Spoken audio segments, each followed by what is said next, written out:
বেটি উজু করে এসো। ওযু করে আসলেন, ওযু করে এসে কোরআন যখন তেলাওয়াত করাবেন বাবা, ইমামে হুসাইন ইমাম সকিনাকে বলেন বেটি পড়ো আউযু বিল্লাহি মিনাশ শাইতানির রাজিম বিসমিল্লাহির রহমানির রহিম আলহামদুলিল্লাহি রাব্বিল আলামিন আর রহমানির রহিম। যেমনি বলেছেন বাবা, ইমামে হুসাইনের চোখ থেকে যেন পানি বেরিয়ে আসলো। সকিনা বলেন আব্বাজান আপনি কান্না করেছেন কেন গো বাবা? আমি কি আপনার মনে কষ্ট দিলাম বাবা? ইমামে হুসাইন বলে না রে বেটি, না তুমি আমাকে কষ্ট দেও নাই। আব্বাজান আমার ভাই কাসিম যখন কোরআন তেলাওয়াত করেছিল, আমার ভাই কাসিম যখন কোরআন শিখেছিল, তখন তো আপনি কান্না করেন নাই। আমার দাদা জাইনুল আবিদিন যখন শিখেছিল, তখন তো আপনি কান্না করেন নাই। আমার ভাই কাসিম যখন শিখেছিল তখন কান্না করেন নাই। আমার ভাই আলী আকবর যখন শিখেছিল তখন কান্না করেন নাই। আর আমি সকিনা আপনার কাছে আসলাম, আপনি কেন কান্না করেছেন? ইমামে হুসাইন চোখের পানি ছেড়ে দিয়ে কান্না করে, আর কচি বাচ্চি সকিনাকে কোলে নিয়ে কোলে বসিয়ে বলে বেটি রে, ও বেটি সকিনা শুনো শুনো শুনো বেটি, এই কুপার মানুষ আগামী কালকে আমার মাথাটা কেটে নিয়ে যাবে। এই জন্য আমি কান্না করি না, আমি কান্না করি এই জন্য বেটি রে, কোরআন শুরু তো আমি করালাম, শেষ কে করাবে? বেটি আগামী কালকে আমার মাথা কেটে নিয়ে যাবে রে বেটি, এই জন্য আমি কান্না করি। সকিনা কান্না করে, অজর নয়নে কান্না করে, বাবাকে জড়িয়ে ধরে কান্না করে বলে বাবা কালকে কি আপনি যুদ্ধের ময়দানে যাবেন? কালকে আপনার কি মাথা কেটে নিয়ে যাবে? হুসাইন বলে বেটি হ্যাঁ হ্যাঁ হ্যাঁ, এই কুপার মানুষ আমার মাথার জন্য ভিক্ষা করছে, আমার মাথা কেটে নিলেই এরা শান্তি হয়ে যাবে। সকিনা বলে বাবা গো, আমি সকিনা আর কোরআন শিখতে চাই না। এই কথা যেমনি বলেছেন সবাইকে ইমামে হুসাইন বলল, সবাই বেশি বেশি করে তাসবিহ তাহলিল করো, বেশি বেশি করে তওবা ইস্তেগফার করো, বেশি বেশি করে নফল নামাজ পড়ো। যেমনি কথা বলেছেন সবাই ইবাদত শুরু করে দিলেন বাবা। ইমামে হুসাইন স্ত্রীগণের কাছে চলে গেলেন, গিয়ে বলেন বিবি রে, ও বিবি শহর বানু, ও গো বিবি আমার, তুমি আমার জীবন সঙ্গিনী, এই ইয়াজিদের সেনাবাহিনী আমার মাথাটা পেলে এরা শান্ত হয়ে যাবে। বিবি গো, আমি যদি কোনদিন তোমার মনে কষ্ট দিয়েছি, আল্লাহর ওয়াস্তে তোমরা রাগ করিও না, ক্ষমা করে দাও। যেমনি কথা বলেছেন বাবা, জুনাইদ হোসেনের 500 টাকা দান করেছেন, আল্লাহ তুমি তার দানকে কবুল করবো, আমিন। যেমনি কথা বলেছেন বাবা, শহর বানু সাথে সাথে যেন পায়ে পড়ে গেলে, পায়ে যেমনি পড়ে গিয়েছে বলে হুজুর গো, ও গো আমার মাতার তার স্বামী, ও গো আমার মাতার মুকুট স্বামী, ও গো আমার মাতার চাতা স্বামী, আপনি আমাকে ক্ষমা করে দেন। কোনদিন যদি আপনার সাথে সংসার করার সময় কোনদিন যদি ভুল হয়েছে, আপনি আমাকে ক্ষমা করে দেন। হযরতে হুসাইন উম্মে লাইলার কাছে গেলেন, তাকে বলেন লাইলা, আমি যদি কোনদিন কোনো কথা বলে থাকি, আমার কথাই যদি রাগ করে থাকো, রাগ করিও না, রাগ করিও না। রবাবের কাছে চলে গেলেন, গিয়ে বলে বিবি রে, ও বিবি, যদি আমার কথায় আঘাত পেয়ে থাকো, আমার কথাই যদি কষ্ট পেয়ে থাকো, তোমরা রাগ করিও না, ক্ষমা করে দাও। এবার রবাব কি করলো বাবা, ইমামে হুসাইনের পাও ধরে, দুই কানা পাও ধরে চোখের পানি ছেড়ে দিয়ে কান্না করে আর বলেন স্বামী গো, ও গো আমার মাথার ছাতা, ও গো আমার মাথার তার স্বামী, আমার কারণে যদি আপনার কষ্ট হয়, আমার কারণে যদি আপনি দুঃখ পান, আপনি আমাকে ক্ষমা করে দিবেন। এই কথা যেমনি বলেছে বাবা, ইমামে হুসাইন তিনজন বিবিকে বললেন, বিবিরা রে, আগামীকাল সকাল হতে না হতে যুদ্ধ শুরু হয়ে যাবে। ও বিবি তোমরা মনে কোনো দুঃখ রাখিও না। এই কথা বলে দিলেন। যেমনি বাবা সকাল হয়ে আসলো, যুদ্ধ আরম্ভ হয়ে গেল।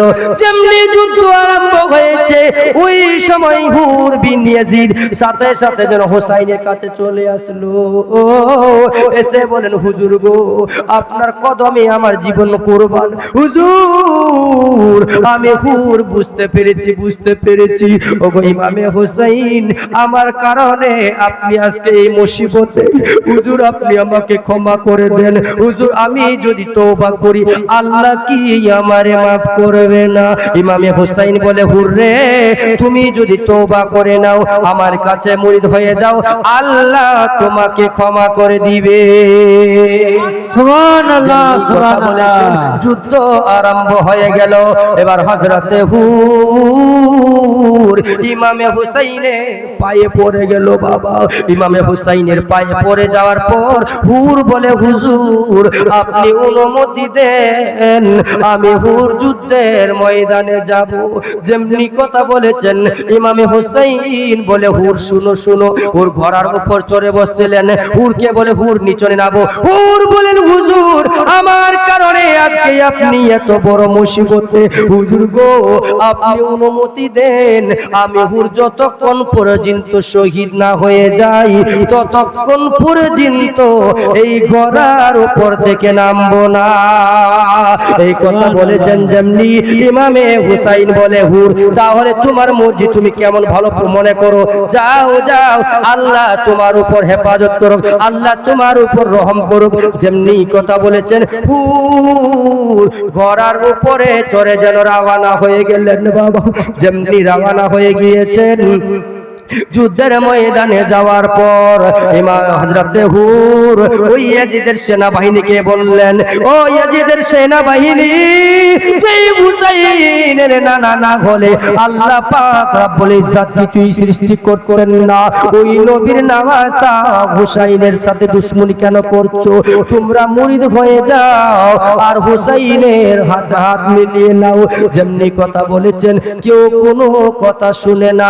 আমর বিন সাদ বলে, হুর, তুমি কেন হুসাইনের সাথে হাতে হাত মিলালে? হুর বলে, এই দুনিয়া চিরদিনের না। আমি হুর যদি তোমাদের সাথে থাকতাম, দুনিয়াতে হয়তো আজাদি করতাম, টাকাওয়ালা হতাম, কিন্তু আমার ইন্তেকালের পর কিয়ামতের দিন যদি আল্লাহ বলে, হুর রে, কেন আমার হুসাইনকে ধোঁকায় ফেলেছিলি, আমি হুর কি উত্তর দিব? এই কথা যেমনি বলেছে সবাইকে বলে, তোমরা হুসাইনের সাথে হাতে হাত মিলাও।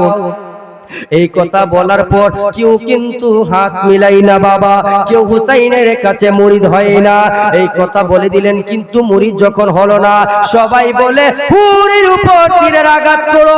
কেউ আঘাত করে না। হুর হুসাইনের কাছে চলে আসলেন, এসে পায়ের মধ্যে পড়ে গেলেন আর বলে, হুজুর, এই ইয়াজিদের সেনাবাহিনী কোনো কথা শুনে না। হুজুর, আপনি আমাকে অনুমতি দেন, আমি হুর যেন জীবন দিয়ে হলো, হুজুর গো, যেন ইসলামের ফিতনা ফাসাদ থেকে বাঁচায়। এই কথা বলার পর হুর যেন চলে গেলেন যুদ্ধের ময়দানে। এবার ডাক দিতে লাগলো। হুর বলে, কে আছো? আসো, যুদ্ধ করার জন্য আসো। এবার আমর বিন সাদ একখানা তীর নিয়ে এমন ভাবে নিশানা করলো যেন হুরের হাতের মধ্যে লেগে গেল। বাবা, আমর বিন সাদ বলে, এই হুরের উপর সব থেকে আগে আমি করেছি, আক্রমণ করেছি, এবার তোমরা হুরের উপর হামলা করো। 22,000 লস্কর হুরের উপর যখন হামলা করেছে, হযরতে হুর এবার কি করলো? তলোয়ার ঘুরাতে শুরু করলো। বাবা, এমন ভাবে তলোয়ার ঘুরিয়েছে, হযরতে হুর তলোয়ার ঘুরাতে ঘুরাতে 1000 সেনাবাহিনীকে শেষ করে দিল। আল্লাহু আকবার। 1000 সেনাবাহিনীকে হুর শেষ করে দিল। হযরতে হুর, মেনসারে একজন মা শ্বশুর শাশুড়ির নামে 100 টাকা দিয়েছেন, আল্লাহ তুমি আমিন, তাকে কবুল আমিন, করে বলুন আমিন। এবার হযরতে হুর যুদ্ধ শুরু করে দিল, 1000 সেনাবাহিনীকে শেষ করে দিল বাবা।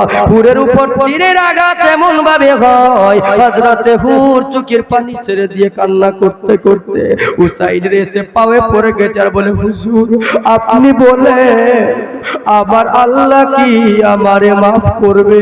আমার আল্লাহ কি আমার তওবা কবুল করবে না?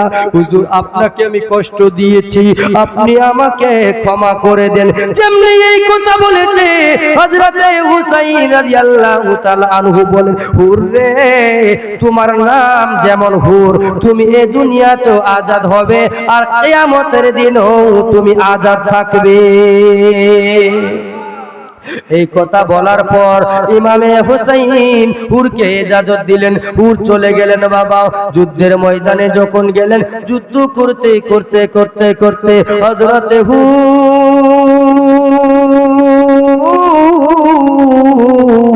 যুদ্ধের ময়দানে যখন চলে গেলেন, সারা শরীর যেন পুরো রক্তাক্ত হয়ে গেল।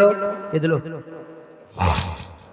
সারা শরীর যেন হুরের রক্তাক্ত হয়ে গেল। হযরতে হুর যুদ্ধ করতে করতে হুরের উপরে এমন তলোয়ারের আঘাত করেছে বাবা, হযরতে হুর সাথে সাথে গড়ার উপর থেকে যেন জমিনে পড়ে গেল। হযরতে হুর যেমনি জমিনে পড়ে গিয়েছে, আসমানের দিকে তাকায় বাবা, আর চোখ থেকে টপ টপ করে পানি পড়ে। হযরতে হুর আসমানের দিকে তাকায়, চোখ থেকে টপ টপ করে পানি পড়ে। এবার সবাই যখন ঘেরাও করে নিল, হুর বলে, সরে যাও সরে যাও, আমি হুর আসমানের মধ্যে আমার নবী মুস্তাফাকে দেখতে পাই। নবীর জন্য যারা জীবন দিয়ে দিবে, নবীর মুহাব্বতে যারা জীবন দিবে, তারা কোনোদিন মরণের ভয় করে না। জোরে বলুন সুবহান। তারা কোনোদিন মরণের ভয় করে?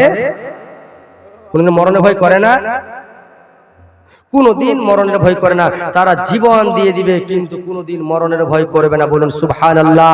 জীবন দিতে রাজি, ঈমান দিতে রাজি না। জোরে বলুন সুবহানাল্লাহ। হযরতে হুরের উপর যখন আঘাত করেছে, সারা শরীর রক্তাক্ত হয়ে গিয়েছে। হযরতে হুর এবার কি করলেন? হুসাইনের কাছে এসে যখন জমিনে পড়ে গেলেন, আসমানের দিকে নবী মুস্তাফাকে দেখতে পাই, এই কথা বলে হুর চোখ দুটো যেন বন্ধ করে দিলেন। ইমামে হুসাইন আল্লাহকে ডেকে ডেকে বলেন, রব্বুল আলামিন, আল্লাহ গো, এই ময়দানে এই কারবালার যুদ্ধের মধ্যে শহীদ হলো হুর, আল্লাহ এই হুরকে তুমি কবুল করে নাও। আল্লাহ এই হুরের জীবনের গুনাহ খাতা মাফ করে দাও, আর এই হুরকে তুমি জান্নাতবাসী করো। এই কথা যেমনি বলেছেন বাবা, হুর এদিকে শহীদ হয়ে গেল। সকলে পড়ুন, ইন্না লিল্লাহি ওয়া ইন্না ইলাইহি রাজিউন। হুর শহীদ হওয়ার পর এদিকে একজনের নাম ছিল ওয়াহাব বিন আব্দুল্লাহ কালবি। নামটা কি বললাম? ওয়াহাব বিন আব্দুল্লাহ কালবি বিয়ে করেছে, সবে মাত্র 15 দিন হলো। বিয়ে করার পর 15 দিন হলো, মা ডাক দিয়ে বলেন, বেটা ওয়াহাব বিন আব্দুল্লাহ কালবি রে, ও বেটা ওয়াহাব বিন আব্দুল্লাহ কালবি, ইমামে হুসাইন বিপদগ্রস্ত বেটা, ইমামে হুসাইন মুসিবতে আছে বেটা রে, যাও যাও কারবালার ময়দানে যাও রে বেটা, ইমামে হুসাইনের জন্য নিজের জীবন শহীদ করে দাও, আমি যেন শহীদের মা হতে পারি, কিয়ামতের দিনে যেন হাসরের ময়দানে আল্লাহর সামনে বলতে পারি, আমি ওয়াহাব বিন আব্দুল্লাহ কালবির মা, আমি একজন শহীদের মা। এই কথা বলে সুবহানাল্লাহ সুবহানাল্লাহ, জোরে বলো সুবহানাল্লাহ। যুদ্ধের ময়দানে চলে গেলেন বাবা। যুদ্ধের ময়দানে যখন গেলেন, মায়ের কাছে অনুমতি নিলেন, মা আমি যুদ্ধের ময়দানে যাচ্ছি, মা তুমি আমাকে অনুমতি দাও। মা বলে, বেটা যাও বেটা যাও, ইমামে হুসাইন নবীর নাওয়াসা বিপদগ্রস্ত বেটা, নবীর নাওয়াসা মুসিবতে আছে বেটা, তুমি যাও, ইমামে হুসাইনের জন্য তুমি নিজের জীবন দিয়ে দাও বেটা, ইমামে হুসাইনের জন্য নিজে শহীদ হয়ে যাও, কিয়ামতের দিনে যেন আমি আল্লাহর দরবারে বলতে পারি, আল্লাহ আমার একটা সন্তান ইমামে হুসাইনের মহব্বতে জীবন দিয়েছে, আল্লাহ আমার সন্তানের কারণে আমার নবীর একটা উম্মতকে তুমি মাফ করে দাও। বলুন সুবহানাল্লাহ। এই কথা সুবহানাল্লাহ, সুবহানাল্লাহ। এবার কি করলো? ওয়াহাব বিন আব্দুল্লাহ কালবি বিদায় নেই, মায়ের পা চুমে এবার কারবালার দিকে রওনা হলো। ইমামে হুসাইনের কাছে যাওয়ার পরে ইমামে হুসাইনের কাছে গিয়ে বলেন, হুজুর আসসালামু আলাইকুম। হুজুর আমি ওয়াহাব বিন আব্দুল্লাহ কালবি, হুজুর আপনি আমাকে অর্ডার দেন, আমি যুদ্ধের ময়দানে যাব।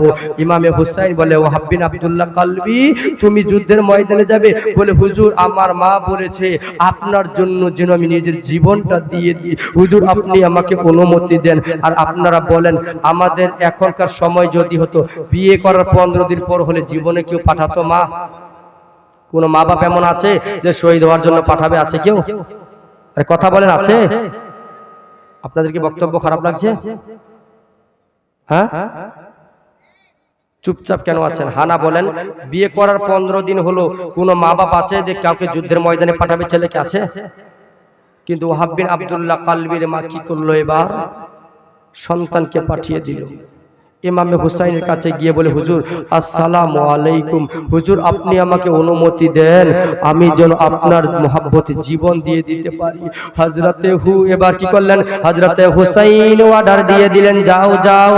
এবার কি করলেন? ওয়াহাব বিন আব্দুল্লাহ কালবি যুদ্ধের ময়দানে চলে গেলেন, ঘোড়ার উপরে চড়ে বসলেন। বাবা ঘোড়ার উপর যেমনি চড়ে গিয়েছে, এবার ইয়াজিদের সেনাবাহিনীর দিকে গিয়ে বলে, কে আছো? এসো এসো, আমি ওয়াহাব বিন আব্দুল্লাহ কালবির সাথে যুদ্ধ করো।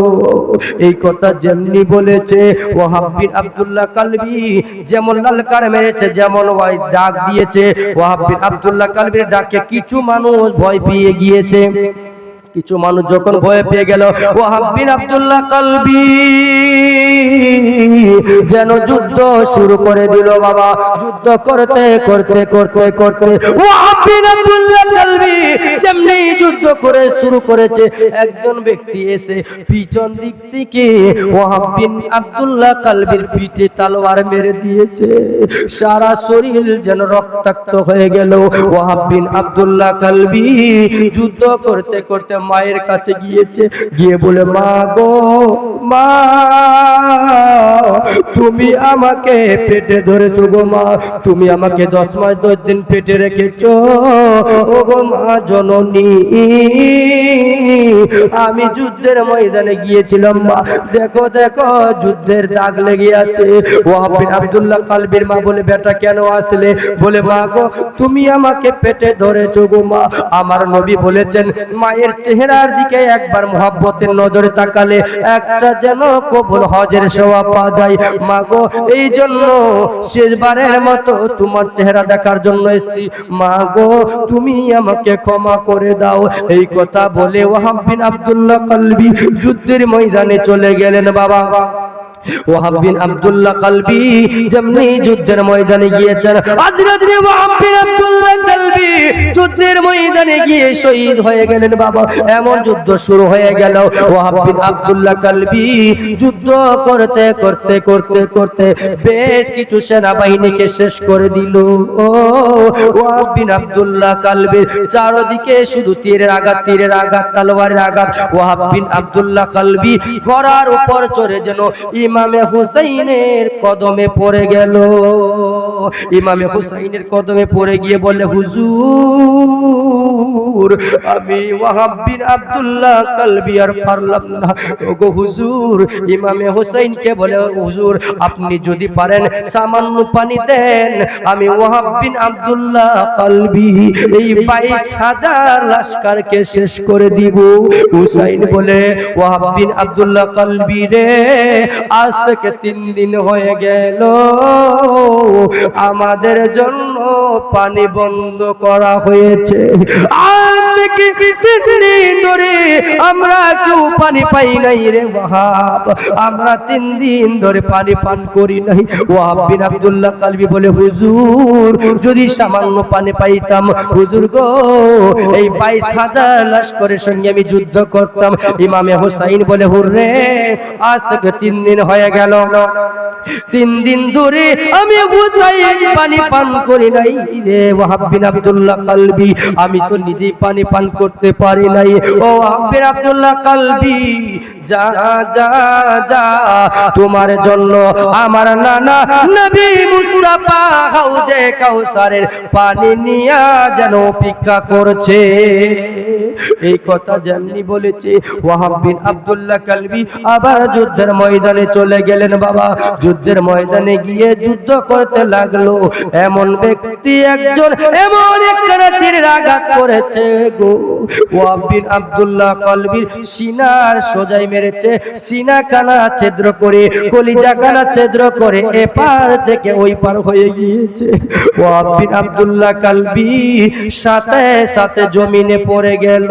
যেমনি জমিনে পড়ে গিয়েছে বাবা, ওয়াহাব বিন আব্দুল্লাহ কালবি কোনো মতো ঘোড়াকে বলে, ঘোড়া রে ও ঘোড়া চ চ চ হুসাইনের কাছে নিয়ে চল।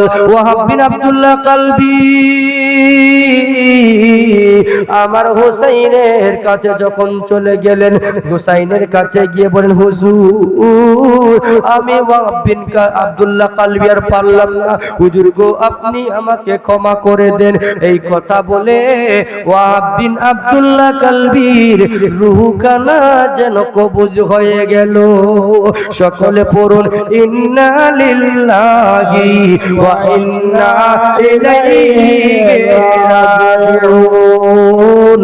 আল্লাহুম্মা সাল্লি আলা সাইয়্যিদিনা মাওলানা মুহাম্মদ ওয়া আলা আলি সাইয়্যিদিনা মাওলানা মুহাম্মদ। আল্লাহুম্মা সাল্লি আলা সাইয়্যিদিনা মাওলানা মুহাম্মদ ওয়া আলা আলি সাইয়্যিদিনা মাওলানা।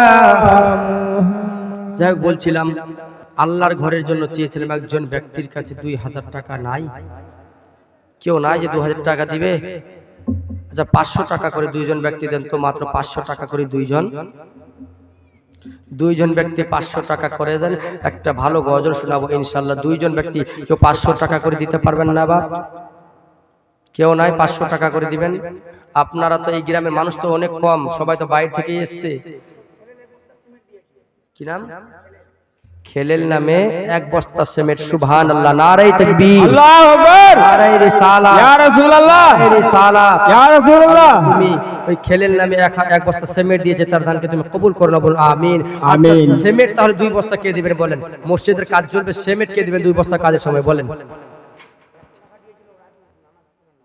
জি দোয়া করবেন ইনশাআল্লাহ। সিমেন্টের বস্তা কে দিবেন এখানে? 2 বস্তা। আপনি কি নাম আপনার?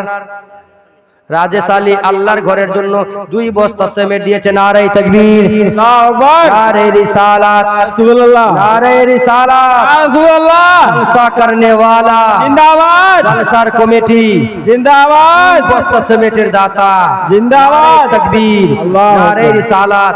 अल्लाह तुम्हें उनार दानকে কবুল করো, আমিন। राजू नामे बोल दिया गाछी থেকে 1 বস্তা সিমেন্ট। নারে তাকবীর, আল্লাহু আকবার, नारे रिसालत।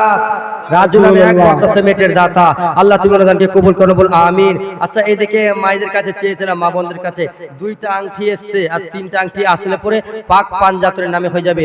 একটা হলো হাসান, একটা হলো হুসাইন, একটা হলো মা ফাতেমাতুজ জোহরা, একটা হলো হযরতে আলী, একটা নবী মুস্তাফা। আচ্ছা এই 2 জনের নামে এসছে, হাসান হুসাইনের নামে, মা ফাতেমাতুজ জোহরার নামে আর হযরতে আলীর নামে কে দিবেন বলেন তো? একটা আংটি, আংটি কিংবা গলার হার। কেউ মা বোন এমন আছেন যে আল্লাহর পবিত্র ঘরের জন্য আংটি কিংবা গলার হার দিবে? এমন কেউ নাই? 2টা এসছে মা, কেউ আছে আল্লাহর বান্দি? কেউ নাই যে একটা আংটি কিংবা গলার হার আমার আল্লাহর ঘরের জন্য দিবে, যেই ঘরে সব সময় ইবাদত করা হয় ওই ঘরের জন্য দান করলে পরে কি লাভ আছে আপনারা জানেন না। আমাদেরকে একদিন মরতে হবে মা, এই দালানের বাড়ি ঘর সব পরে থেকে যাবে, অন্ধকার কবরে আমাদেরকে ফেলে দিয়ে আসবে না, কি বলেন?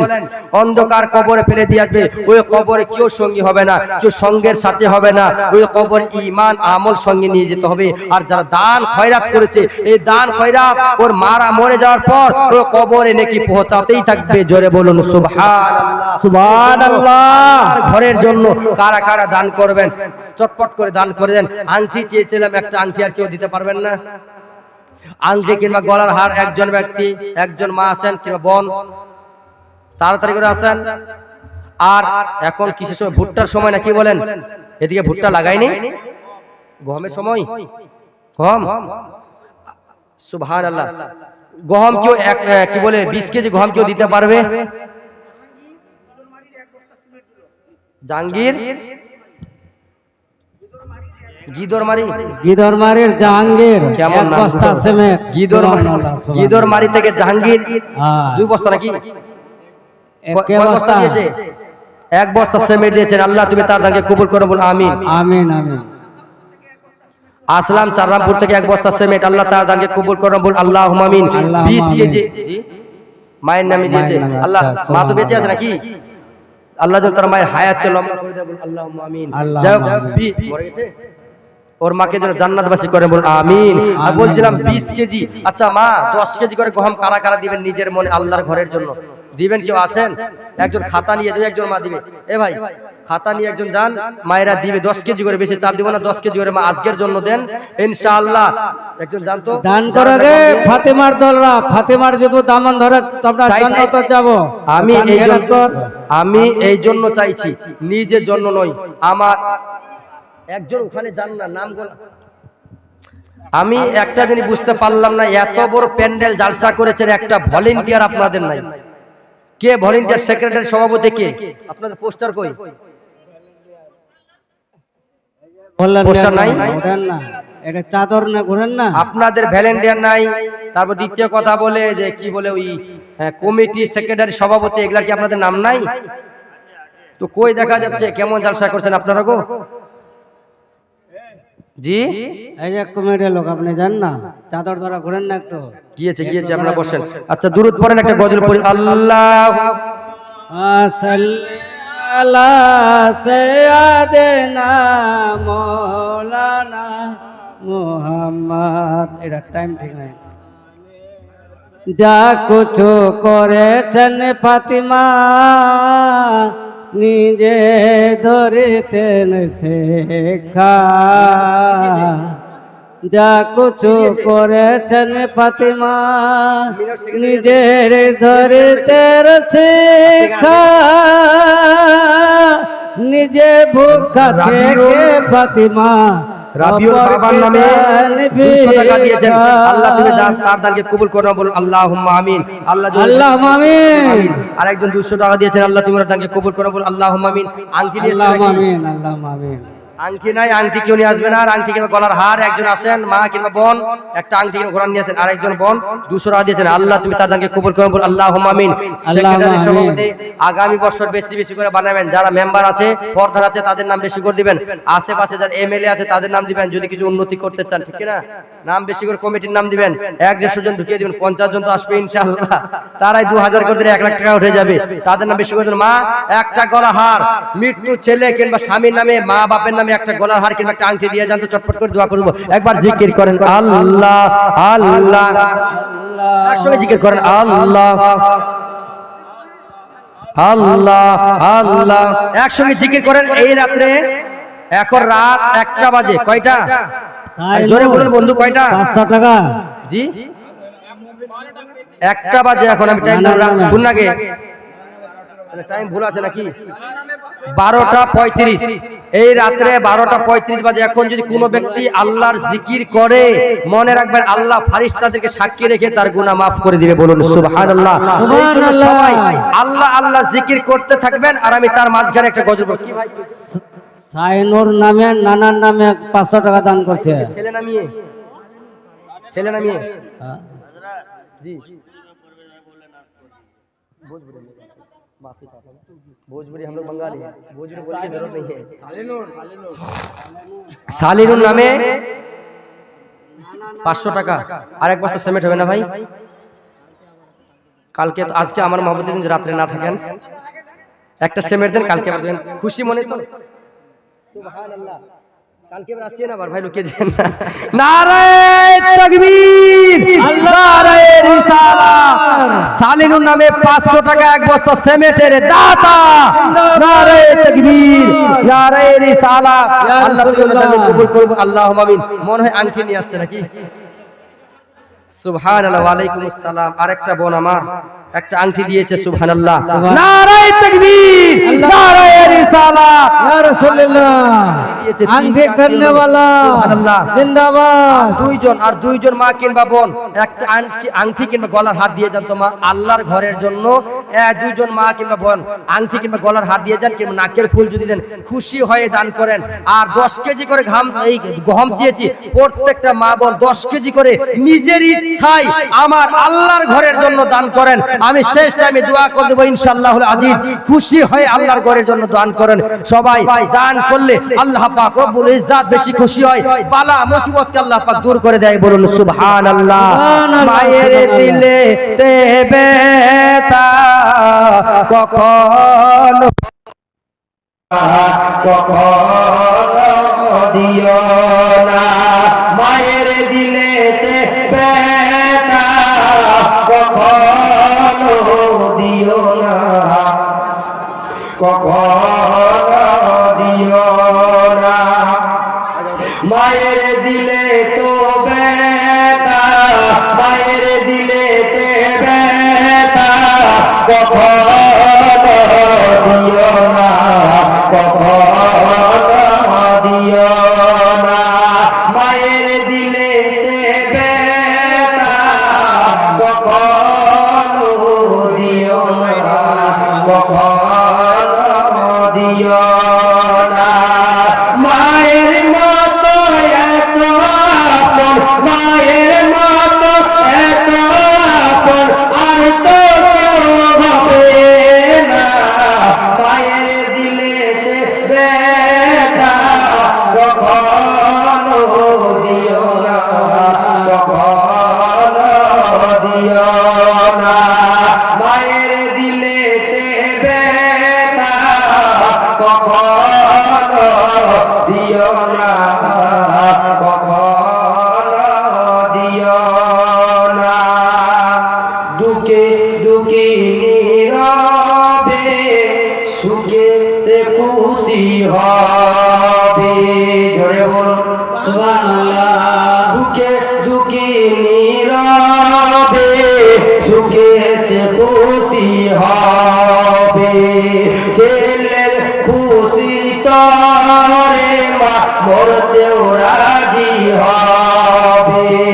মায়ের পাক কদমের নিচে, মায়ের পাক তলার নিচে জান্নাতের ঠিকানা।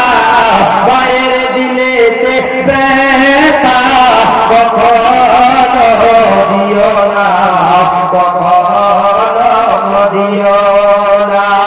মায়ের মনেতে বেতা কখনো দিও না, কখনো দিও না। তুই হাত করে বলুন না সুবহানাল্লাহ। মায়ের সেবা করেছিলেন হযরতে আবস করুনি। মায়ের সেবা করেছিলেন হযরতে আবস করুনি। দেখলো না হুজুরে চেহারা নুরানি। মায়ের সেবা করেছিলেন হযরতে আবস করুনি। দেখলো না হুজুরে চেহারা নুরানি। মায়ের দুয়াই যাইব পাওয়া, মায়ের দুয়াই যাইব পাওয়া কাবার মদিনা। মায়ের দিলেতে বেতা কখনো দিও না, কখনো দিও না। মায়ের দিলেতে ব্যথা কখনো দিও না, কখনো দিও না। মায়ের সেবা করেছিলেন হযরতে আরশ করনি, দেখলো না হুজুরের চেহারা নুরানি। মায়ের সেবা করেছিলেন হযরতে আরশ করনি, দেখলো না হুজুরের চেহারা নুরানি। ও গো চুপা পেল প্রিয় রাসূলের, চুপা পেল প্রিয় রাসূলের মায়ের দুয়ার চলওয়ানা। মায়ের দিলেতে ব্যথা কখনো দিও না, কখনো দিও না। মায়ের দিলেতে ব্যথা কখনো দিও না, কখনো দিও না। মায়ের দিলেতে ব্যথা কখনো দিও না, কখনো দিও না। মায়ের মতো এত আপন, মায়ের মতো এত আপন আর তো কেউ হবে না। মায়ের দিলেতে ব্যথা কখনো দিও না, কখনো দিও না। মায়ের দিলেতে ব্যথা কখনো দিও না, কখনো দিও না। দুঃখে দুঃখিনী রবে, সুখেতে খুশি হবে। সুবহানাল্লাহ, সুবহানাল্লাহ। দুঃখে দুঃখিনী রবে, সুখেতে খুশি হবে। ছেলের খুশির তরে মা মরতেও রাজি হবে। ছেলের খুশির তরে মা মরতেও রাজি হবে। ওরে মায়ের দুয়াই যাই গো পাওয়া, মায়ের দুয়াই যাই গো পাওয়া, মায়ের দুয়াই যাই গো পাওয়া। কাবা ওর মদিনা, মায়ের দিলেতে ব্যথা কখনো দিও না, কখনো দিও না। মায়ের দিলেতে ব্যথা কখনো দিও না, কখনো দিও না। আল্লাহুম্মা সাল্লি আলা সাইয়্যিদিনা মাওলানা মুহাম্মদ ওয়া আলা আলিহি